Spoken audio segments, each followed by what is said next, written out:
dilakukan atau muncul, itu dampak yang terjadi seperti apa yang justru membuat perilaku target itu cenderung untuk diulang-ulang. Nah itu ya, kemarin kita sudah belajar terkait asesmen perilaku. Nah sekarang bagaimana cara melakukan analisis fungsi.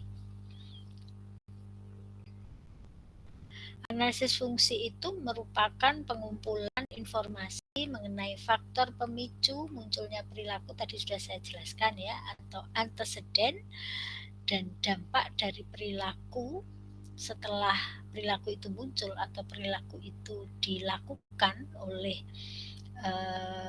individu atau orang atau klien, itu dinamakan konsekuensi, dan yang menyebabkan perilaku itu cenderung diulang-ulang. Walaupun tahu itu tidak baik, tapi perilaku itu terus-menerus dilakukan ya. Nah, secara ringkas tujuan utama dari analisis fungsi itu untuk mengidentifikasi atau mengklasifikasikan hasil assessment itu ke dalam 3 variabel, yaitu ada antecedent, ada behavior, ada konsekuensi. Kemudian ditambah 1 variabel lagi, yaitu variabel organismik, itu yang berasal dari profil individu itu sendiri ya. Gitu. Nah, mari kita lihat satu persatu apa itu antecedent, apa behavior, apa konsekuensi, walaupun mungkin secara tidak langsung kemarin di minggu pertama maupun minggu kedua sudah saya singgung ya. Analisis fungsi ini terkenal dengan singkatan ABC ya. A itu antecedent, B behavior, C itu konsekuensi. Apa itu antecedent? Antecedent adalah segala hal yang mencetuskan perilaku yang dipermasalahkan. Ini berkaitan dengan situasi tertentu, apakah sendiri ya, ketika melakukan perilaku target itu apakah sendiri, apakah bersama dengan orang lain, berapa orang, kalau bersama dengan orang lain apakah berdua, apa berkelompok gitu ya.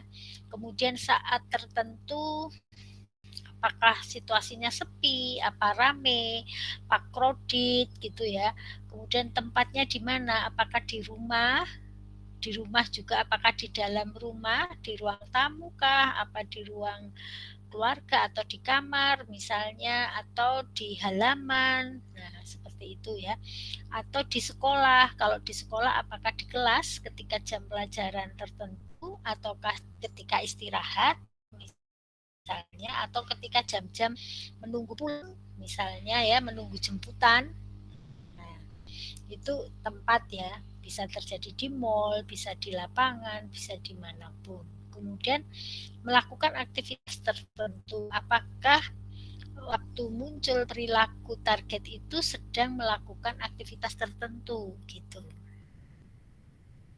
Maka sedang belajar, apa sedang bermain misalnya ya.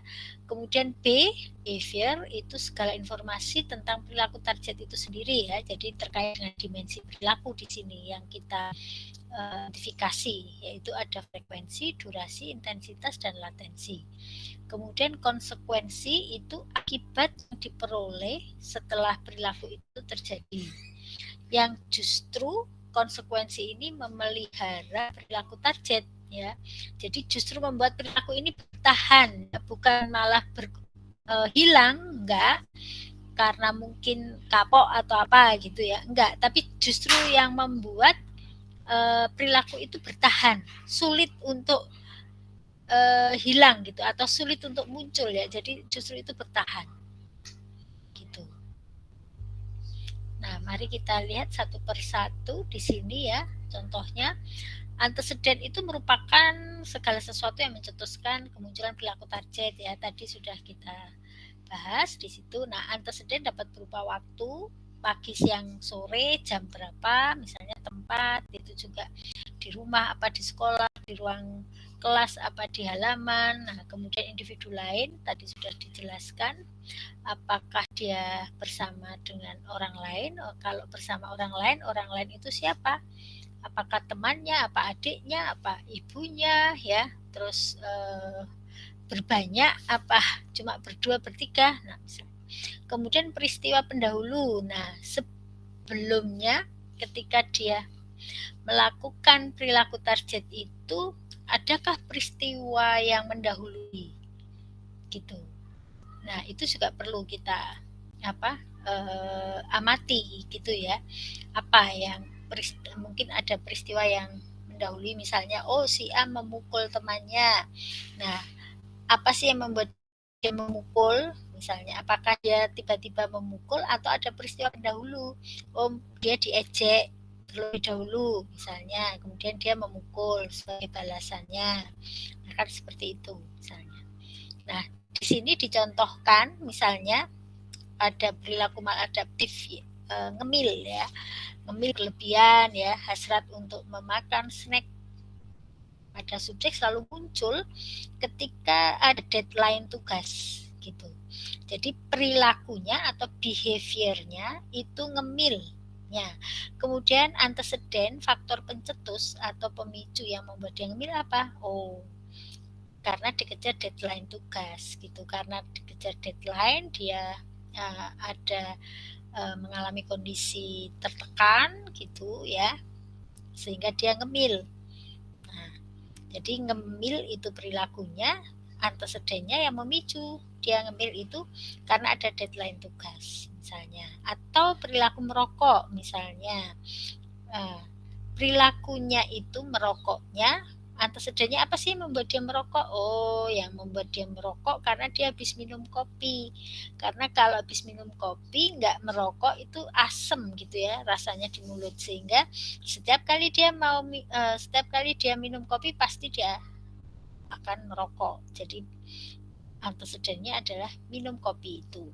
Atau kalau merokok bisa juga antecedennya misalnya teman-temannya waktu itu dia bersama teman-temannya semua merokok ya, ada 5 orang. Nah, itu antecedent ya, dilakukan kalau di WAD mungkin, kalau misalnya ini anak SMA gitu, mungkin di pojok jalan, di perempatan jalan di situ yang ada angkringan misalnya. Nah, mereka merokoknya di situ bersama dengan teman-temannya. Apa yang memicu si A ini merokok? Ya karena teman-temannya pada merokok. Nah, di situ tempatnya di mana? Di angkringan misalnya. Itu jadi perilakunya adalah merokoknya, antecedennya ya teman-temannya merokok, terus dia tempatnya di kantin, di angkringan gitu ya, bersama 5 orang temannya yang lain. Nah, misalnya begitu. Oke, sampai di sini ada pertanyaan terkait antecedent? Penjelasan saya bisa difahami? Bisa, Ibu. Bisa. Oke, bisa lanjut ya. Nah, sekarang B-nya, behavior, itu ya perilaku target itu. Apa itu perilaku target? Kemarin sudah kita bahas ya. Perilaku target adalah perilaku yang ingin dirubah ya. Jadi yang ingin dirubah kenapa? Karena maladaptif gitu ya. Nah, jadi itu perilaku maladaptif yang ingin dirubah itu adalah perilaku target ya. Di sini behaviornya tentu tidak terlepas dari dimensi dari perilaku itu sendiri. Ada frekuensi, ada durasi, ada intensitas, dan ada latensi. Nah, maka ketika kita melakukan pengukuran atau assessment behavior, jangan lupa dimensi perilakunya ini juga harus diamati. Tidak hanya sekedar perilakunya tadi merokok gitu aja, enggak, tapi merokoknya itu seperti apa, habis berapa batang dalam sehari itu. Nah, itu frekuensi ya misalnya. Kemudian kalau durasi, misalnya anak nonton YouTube terus menerus selama 10 jam dalam satu hari misalnya, nah itu durasi. Itu juga perlu kita identifikasi lamanya gitu ya. Kalau misalnya itu yang berlebihan ya, sehingga perlu dikurangi. Nah, bisa juga terjadi pada perilaku defisit atau perilaku yang kurang, misalnya kurang bisa konsentrasi, harusnya sudah bisa 30 menit tapi dia baru 2 menit saja sudah mudah terdistraksi oleh stimulus lain ya, sudah mengalihkan perhatiannya. Nah, jadi dia hanya bisa konsentrasi 2 menit misalnya. Nah, dalam satu periode satu mata pelajaran yang harusnya 35 menit misalnya. Itu durasi. Kemudian intensitas atau magnitude itu kekuatan atau seberapa besar energi yang dikeluarkan ya untuk melakukan perilaku tersebut. Gitu. Contohnya ya di sini misalnya ya Rudi memukul temannya hingga kulit temannya membiru. Bahkan kadang-kadang tidak hanya membiru tapi mungkin sampai mengelupas berdarah gitu ya. Nah, itu intensitas. Jadi sifatnya kualitatif. Tapi bisa juga kuantitatif ya. Kalaupun tidak bisa dihitung, tetap harus bisa diukur dengan menggunakan skala ya. Di sini dicontohkan misalnya fobia pada cicak. Nah, ketakutan pada cicak itu ya menggunakan skala 1 sampai 100, ini ketakutannya ada di skala berapa? Kalian diminta untuk menentukan itu. Oh, ternyata di angka 90. Kalau di angka 90 berarti sudah cukup berat ya, ini amat sangat takut sekali. Sudah amat, kasih sangat, kasih sekali gitu ya. Karena sudah di skala 90. Kemudian selain FDI, frekuensi, durasi, intensitas juga ada latensi. Apa itu latensi? Latensi adalah seberapa cepat kemunculan perilaku dari stimulus. Contohnya misalnya karena dia takut dengan guru X ya, begitu mendengar nama guru X disebut, 5 menit berikutnya itu sudah ada rasa mual, keluar keringat dingin, muka pucat. Nah, itu latensi ya. Stimulus dengan perilaku target itu berapa menit. Itu behavior ya. Jadi ketika Anda melakukan assessment perilaku, maka jangan lupa ini FDIL-nya ini, frekuensi, durasi, intensitas, latensinya juga harus dilihat, diukur, dihitung gitu ya. Kenapa ini penting? Karena nanti akan kita bandingkan dengan hasil intervensi yang sudah kita lakukan ya, apakah efektif atau tidak. Nah, kita tahunya efektif atau tidak itu membandingkan kondisi sebelum diberi perlakuan dengan kondisi setelah diberi perlakuan. Itu kita bandingkan ya. Kalau sebelum diberi perlakuan itu namanya baseline, garis dasar. Nah, baseline itu paling tidak minimal 2 minggu ya, untuk melihat konsistensi dari perilaku target itu ya. Kemunculan dari perilaku target itu paling tidak 2 minggu. Kalau baru 2 hari, 5 hari belum bisa ya, karena mungkin saja itu sifatnya masih situasional gitu. Tren atau konsistensi minimal bisa dilihat tuh kalau 2 minggu. Oke, ada pertanyaan terkait behavior? Saya izin bertanya, Bu. Iya, silakan. Tadi untuk bagian intensitas itu saya kurang paham sih, Bu.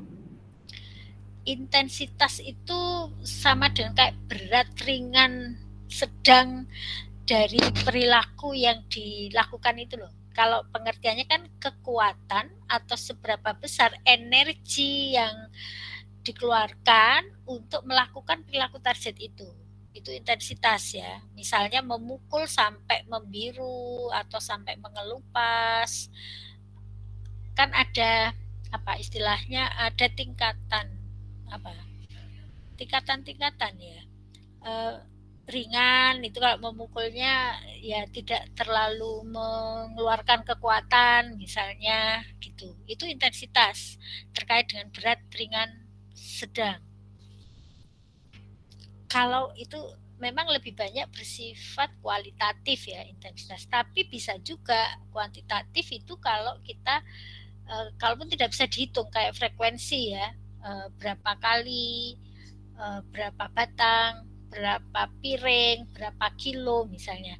Tapi bisa diukur dengan skala tadi. Kita membuat skala 1 sampai 100, kemudian kita membuat gradasi atau kalau rating tingkatan ya, rating mulai dari yang paling ringan, terus naik sedikit, terus sampai akhirnya paling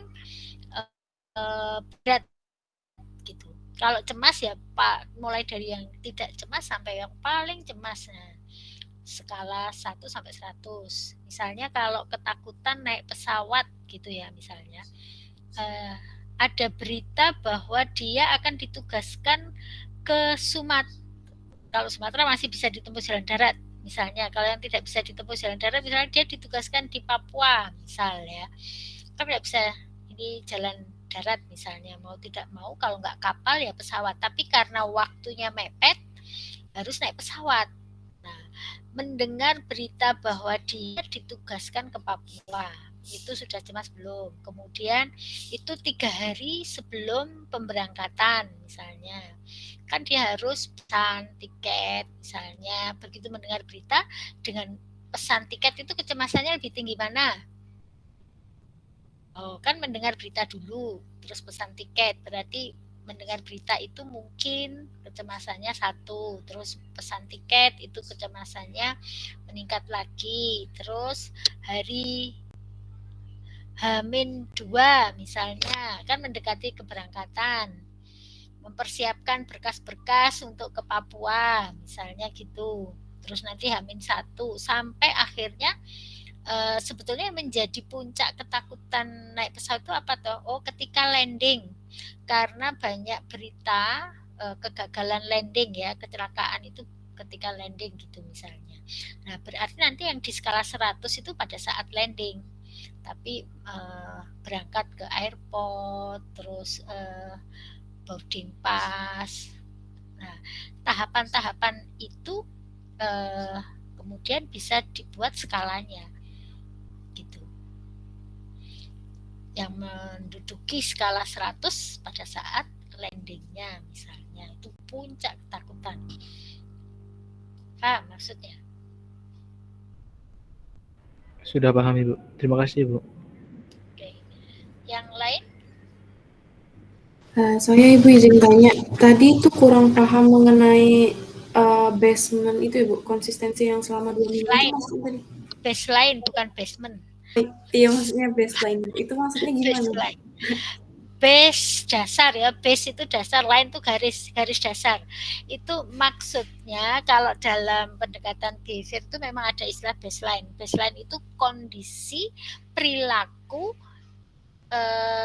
seseorang sebelum diberi perlakuan ya. Jadi kondisi nyata atau kondisi yang sesungguhnya perilaku target itu seperti apa sih? Itu kan sebelum ada intervensi. Nah, maka untuk mengetahui itu kita harus melakukan assessment.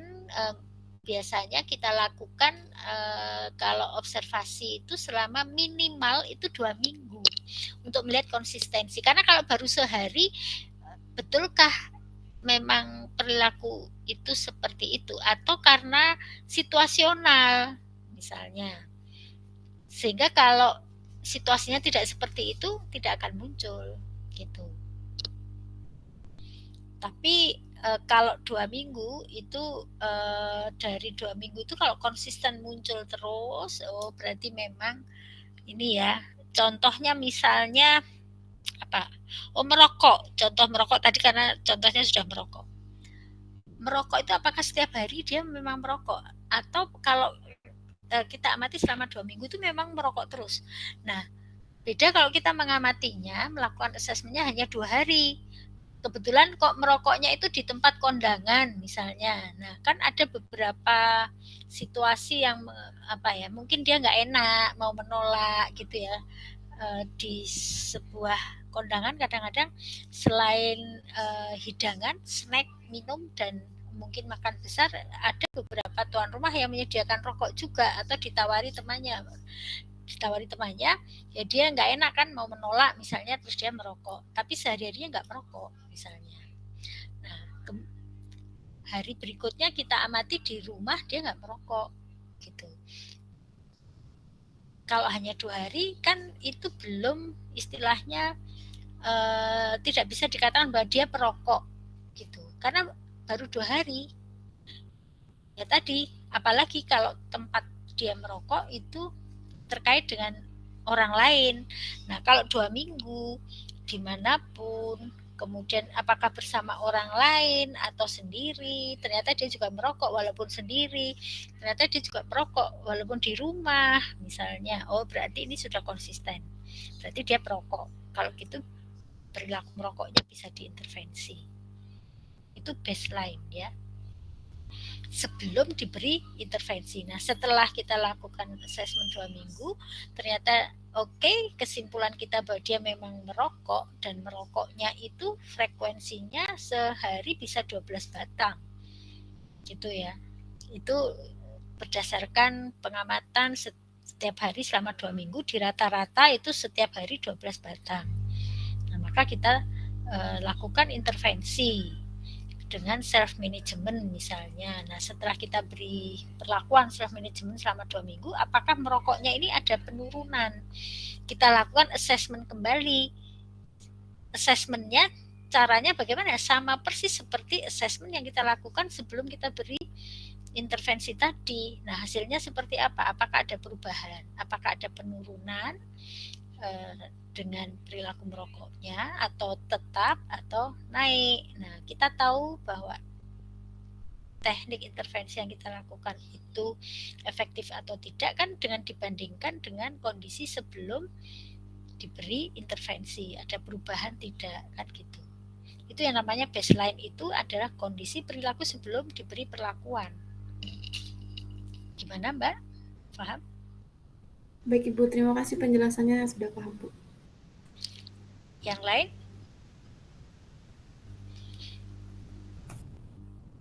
Tidak ada? Baik, kalau tidak ada, kita lanjut ke C-nya ya, konsekuensi. Nah, konsekuensi ini merupakan akibat yang dirasakan oleh individu setelah melakukan perilaku target yang membuat perilaku target tersebut bertahan atau terus diulang ya.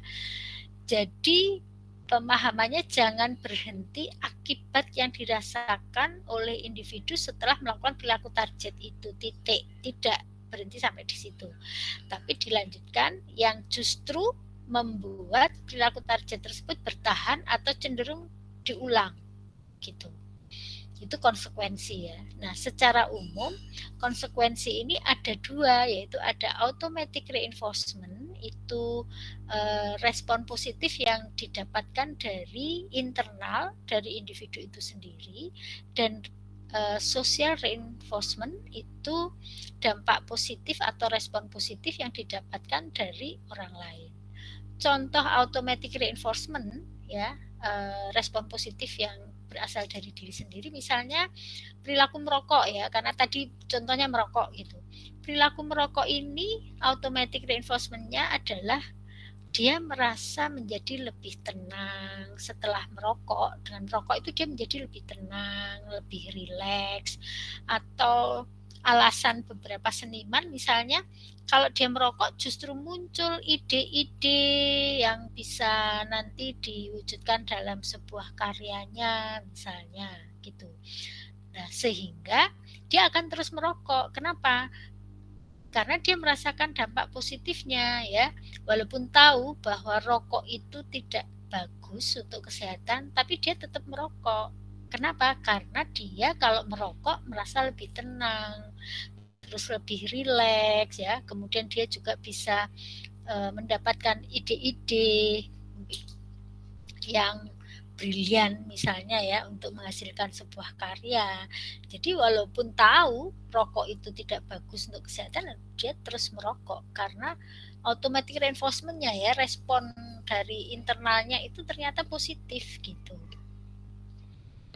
Kalau contoh tadi ngemil, misalnya perilaku ngemil ya, dia kan merasa tertekan adanya tugas tadi ya, deadline tugas. Waduh, besok pagi jam 7 tugas dikumpulkan, sementara belum mulai mengerjakan. Nah, kemudian dengan mengerjakan itu dia ngemil, karena dengan ngemil itu tertekannya hilang, stresnya hilang gitu, mereda.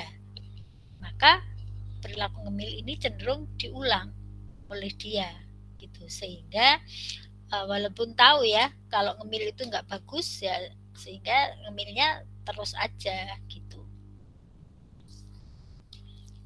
Itu contoh automatic reinforcement. Nah, kalau social reinforcement itu dampak positif atau respon positif yang dirasakan, yang diperoleh dari orang lain ya. Kalau merokok misalnya, dengan dia merokok dia mendapatkan pujian yang katanya lebih kece, lebih man, lebih maco misalnya, terus dia diterima komunitas tertentu misalnya ya.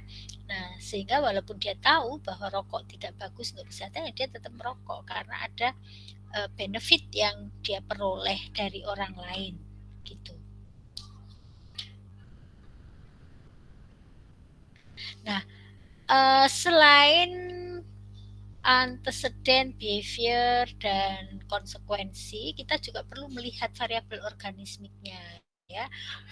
Variabel organismik ini berkaitan dengan profil individu itu sendiri. Apakah ada faktor fisiologis? Misalnya kalau terkait perilaku merokok tadi, mungkin memang secara fisiologis ada hormon-hormon yang ada dalam tubuh orang tersebut ya, perokok itu, yang memang akan merespon positif pada zat-zat yang terkandung dalam tembakau misalnya. Nah, orang lain mungkin berbeda ya. Ada kan orang yang kalau mencium aroma tembakau itu senang banget karena merasa enak banget. Tapi ada juga yang baru mencium kok, alah kok sengak begini ya, terus batuk-batuk misalnya. Nah, itu hormon yang bekerja dalam tubuhnya, responnya terhadap zat-zat itu berbeda masing-masing orang. Ada yang merespon positif, ada yang merespon negatif. Nah, kalau yang merespon positif, maka karena enak itu tadi, karena mungkin nyaman, enak, maka akan cenderung diulang. Itu ya. Kemudian selain fisiologis yang lain, misalnya anak ADHD, adakah faktor fisiologis itu yang menyebabkan dia melakukan perilaku ADHD atau hiperaktivitasnya atau gangguan konsentrasinya? Oh, ternyata setelah dilakukan pemeriksaan medis dari hasil EEG ya, itu terlihat memang ada iritatif diffuse pada saraf tertentu, terutama di area lobus frontal ya, di bagian depan. Lobus frontal bagian depan itu memang kalau di rekamannya, hasil rekamannya itu ada kayak gelombang listriknya itu yang tidak stabil. Kadang bergerigi ya, kayak lancip-lancip, tapi kadang landai misalnya gitu. Nah, itu yang membuat ada gangguan pemusatan perhatian di situ. Itu faktor fisiologis, bisa dibuktikan dengan hasil EEG. Kemudian apakah ada faktor genetik selain fisiologis? Nah, adakah faktor genetik yang diturunkan dari orang tua? Mungkin kalaupun tidak orang tua, mungkin salah satu dari kakek neneknya, entah dari ayah atau dari ibunya. Misalnya gitu ya. Merokok juga begitu, ada hormon-hormon tertentu yang itu diturunkan, mungkin dari kakeknya kalau ayah ibunya tidak merokok misalnya, mungkin dari kakek atau neneknya. Nah, gitu. Terus faktor belajar, proses belajar. Merokok juga bisa karena ayahnya merokok, terus tetangga-tetangganya juga merokok ya, adik-adik ayahnya juga merokok, kan dia melihat sehari-hari, dia melihat ayahnya merokok. Kemudian ketika berkumpul keluarga besar ternyata juga pada merokok. Nah, akhirnya dia juga merokok. Itu dari proses belajar ya, modeling. Kemudian selain proses belajar, ada harapan subjek terhadap situasi atau persepsi subjek terhadap perilaku targetnya itu. Kalau merokok, apa sih persepsi dia tentang perilaku merokoknya? Nah, kalau persepsinya positif, maka otomatis akan cenderung dia lakukan. Walaupun tahu bahwa merokok tidak bagus, tapi karena persepsi dia positif. Kalau aku merokok, aku kelihatan gagah. Misalnya, aku bagus, buktinya itu banyak juga tokoh-tokoh besar yang merokok misalnya. Nah, gitu. Sehingga itu berpengaruh terhadap perilaku target tadi, cenderung dilakukan. Itu ada pertanyaan terkait variabel organismik dan mungkin konsekuensi tadi?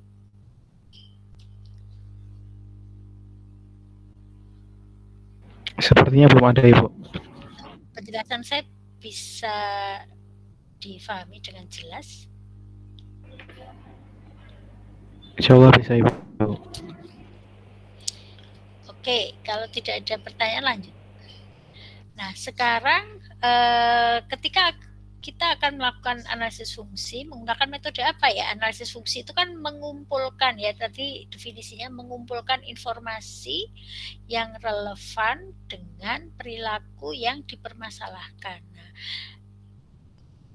aktivitas yang dilakukan dalam mengumpulkan informasi itu adalah melakukan assessment perilaku kan. Nah, assessment itu bisa dilakukan dengan cara indirect, dengan wawancara, dengan memberikan skala, atau mungkin mengumpulkan informasi dari dokumen-dokumen yang ada ya, dari pemeriksaan medis, dari catatan atasan, misalnya kalau perilaku disiplin karyawan misalnya gitu ya. Itu indirect, kemudian bisa dari direct assessment, yaitu melakukan observasi pada saat perilaku target itu muncul. Nah, itu atau dengan menggunakan eksperimen ya, dengan kemarin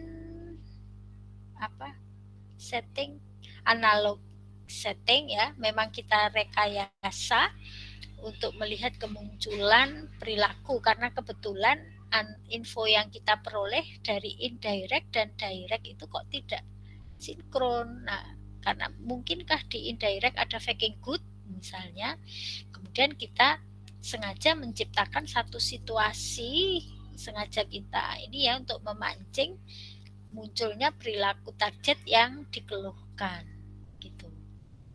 Seperti pertemuan pertama apa kedua kemarin ya, pertemuan kedua misalnya analog setting itu misalnya di satu ruangan kita ada informasi bahwa ada seorang anak yang suka merebut mainan temannya. Nah, gitu. Tapi waktu kita lakukan pengamatan itu kok tidak muncul ketika di sekolah misalnya.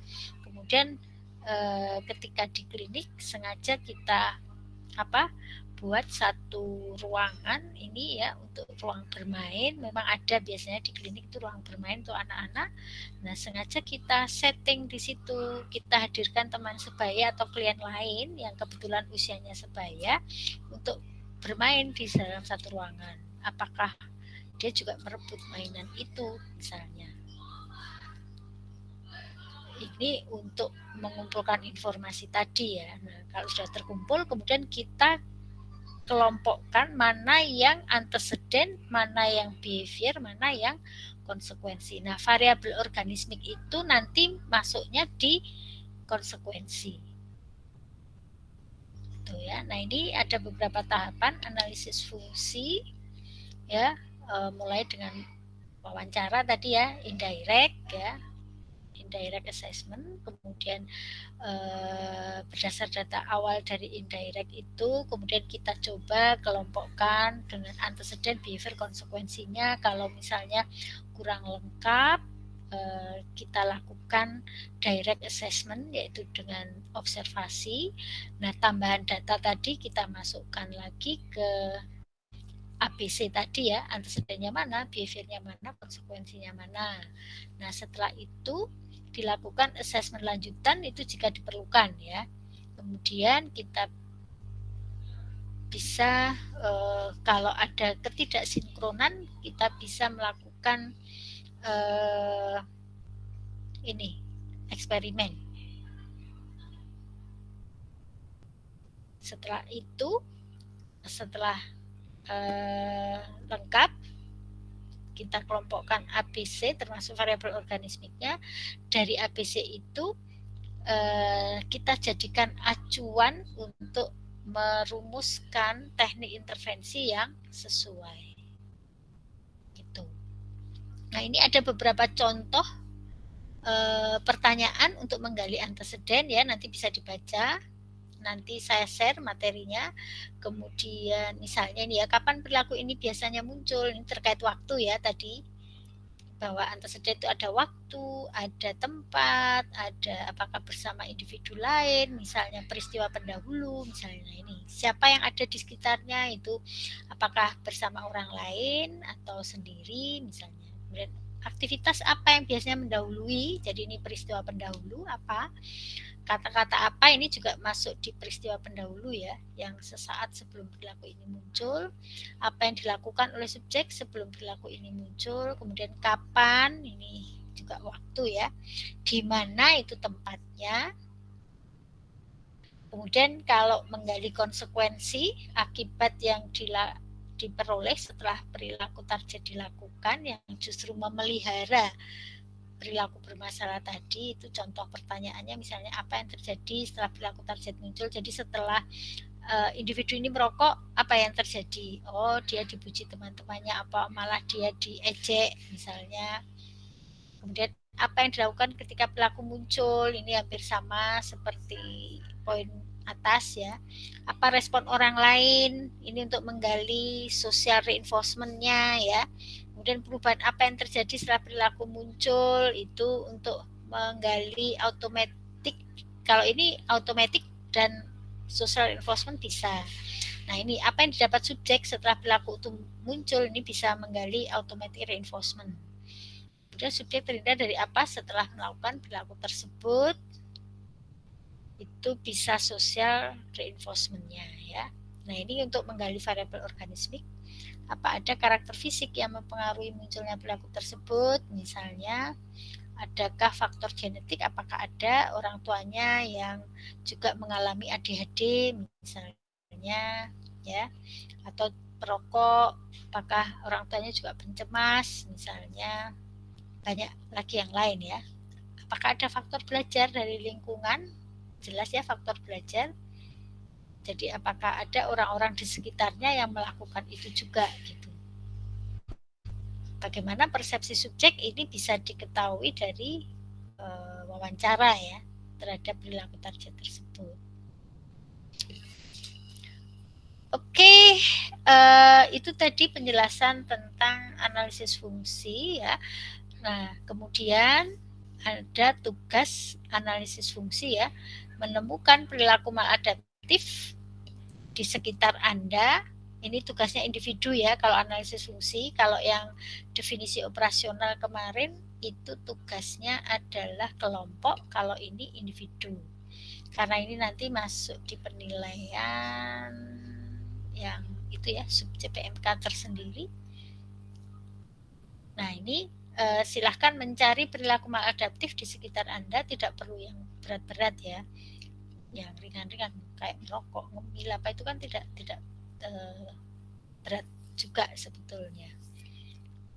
Suka berkata kasar misalnya, atau perilaku yang lain ya, kurang konsentrasi, tidak pernah mau belajar misalnya. Nah ya, cari perilaku maladaptif, kemudian lakukan assessment perilaku baik direct maupun indirect assessment ya. Kemudian buat analisis fungsinya sesuai tahapan-tahapan tadi. Nah, ini nanti akan saya share di Google Class. Ada format tugas. Maaf ini sudah jam 1.50. Sebentar. Format tugas.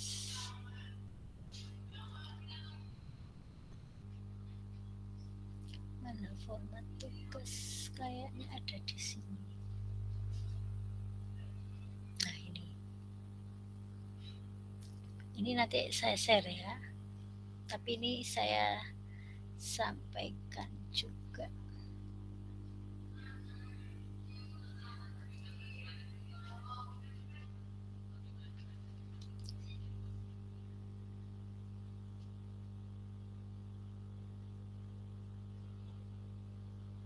Nah, ini format tugasnya ya.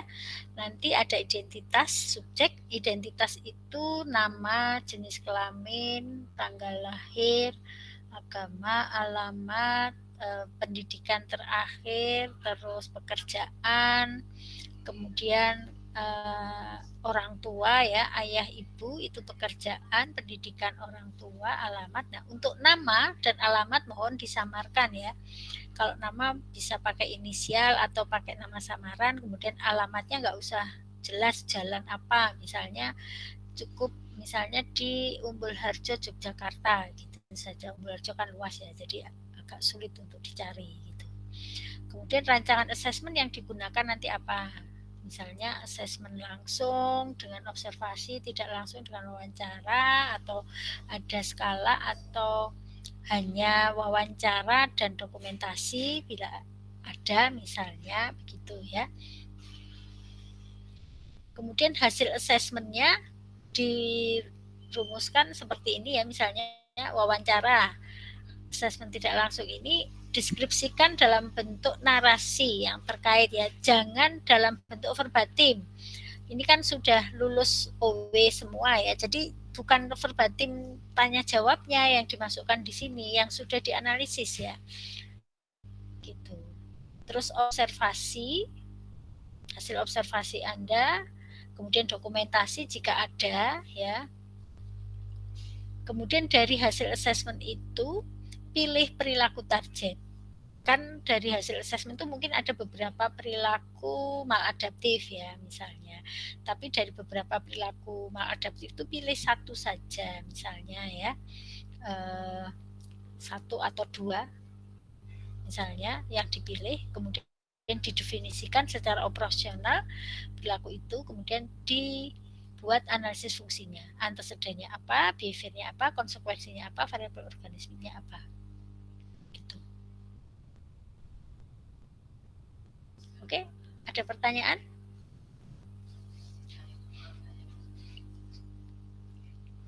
Minggu depan dipresentasikan. Siapa tadi yang mau tanya? Saya kan izin bertanya Bu. Saya Bisa. kan Google Classroom itu jadi pengajar juga ya Bu, jadi nggak bisa upload tugas individu itu, di-upload atau nggak Bu? Oh ya, di-upload tuh ya. Maksudnya yang teman-teman yang lain? Nggak, punya saya aja, kan kemarin saya yang buat kelasnya Bu, terus jadi saya itu jadinya pengajar gitu, nggak bisa upload tugas. Oh, nggak bisa upload tugas karena sebagai pengajar tidak bisa di GCR ya. Loh, bukannya kalau pengajar bisa upload ya materi aja di situ. Ya itu caranya gimana Bu nanti kalau saya ngumpulin? Ngumpulinnya di ininya pengajar. Kayak saya yang me-upload tugas itu. Jadi tempatnya di situ ya. Jadinya. Berarti tugas saya nanti dilihat gitu semuanya. Oh, ini semua nggak bisa lihat ya tugasnya? Kalau saya sebagai pengajar terus upload berarti bisa dilihat semuanya, Bu. Enggak, maksudnya yang lain itu kalau upload tugas nggak bisa dilihat oleh yang lain ya. Yang bisa lihat hanya pengajar. Iya. Oh. Gimana? Atau nanti dijabrikan aja ke saya. Berarti saya ngumpulinnya lewat WA gitu. Oh, Oke, Bu. Terima kasih. gitu. Kalau kelompok kan bisa perwakilan kelompoknya toh, yang ngumpulin bisa, karena ini individu. Jadi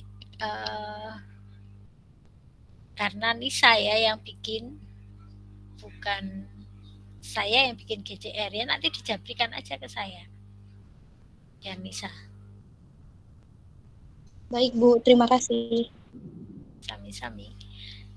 Yang lainnya ada pertanyaan? Ini ada chat.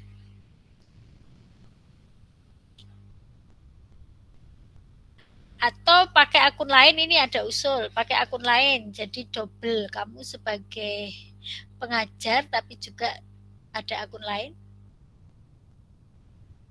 Boleh Ibu, tapi namanya beda gitu, nggak apa-apa ya Bu? Nggak apa-apa, nanti kan kamu ini informasikan ke saya. Yang namanya ini itu, karena kan menggunakan akun lain toh, itu Ya, sebetulnya bisa gitu. Oke Gitu Bu, aja. baik. Oke, ada yang lain? Sudah cukup jelas? Apa karena sudah jam 2? Karena keburu ada kuliah?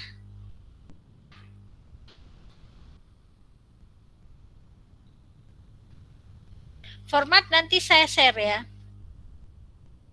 Sama PPT. Nah, ini kalau saya share di ini mereka semua bisa lihat kan? Bisa download kan Nisa untuk yang tugas sama yang materi? Bisa Bu. Oke. Nanti segera saya share di Google Class. Yang materi analisis fungsi dan format tugas. Baik, kalau nggak ada pertanyaan, kita akhiri sampai di sini ya, karena sudah jam 2:05, mungkin ada yang mau kuliah lagi. Mari kita akhiri dengan membaca hamdalah bersama-sama. Alhamdulillahirrahmanirrahim. Mohon maaf jika ada yang kurang berkenan. Terima kasih perhatiannya. Wassalamualaikum warahmatullahi wabarakatuh.